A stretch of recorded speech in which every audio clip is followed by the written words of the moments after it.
Hi friends, welcome to our channel. AP రాష్ట్ర వ్యాప్తంగా రాష్ట్ర ప్రభుత్వం ఉగాది సందర్భంగా పేదలకు ఇల్లు నిర్మాణం చేయాలని నిర్ణయించుకుంది. ఉగాది సందర్భంగా కొత్త ఇళ్లల్లో గృహప్రవేశం చేయించాలని ప్రభుత్వం నిర్ణయించింది. ఒక జిల్లాలో మాత్రం ఉగాదికి గృహప్రవేశం లేనట్లు సమాచారం. వేల సంఖ్యల్లో ఇల్లు నిర్మాణం పూర్తి చేయాలని ప్రభుత్వం లక్ష్యంగా పెట్టుకుంటే కేవలం వందల సంఖ్యల్లో ఇల్లు నిర్మాణం పూర్తి అయ్యాయి. ఈ నేపథ్యంలో పశ్చిమ గోదావరి జిల్లాలో ఉగాదికి గృహప్రవేశం వాయిదా వేసినట్లు సమాచారం. 2026 ఉగాది నాటికి 6,109 ఇల్లు నిర్మాణం పూర్తి చేయాలని గృహ నిర్మాణం శాఖ అధికారులు లక్ష్యంగా పెట్టుకుంటే 325 ఇళ్లు మాత్రమే పూర్తయ్యాయి.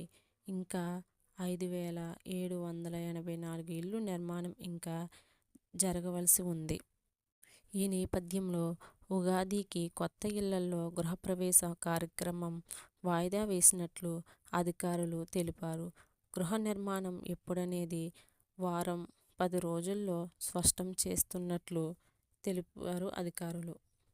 ఉగాది కానుకగా టిక్కో ఇల్లు నిర్మాణం లబ్ధిదారులకు అందించాలని ఏపీ ప్రభుత్వం నిర్ణయించుకుంది.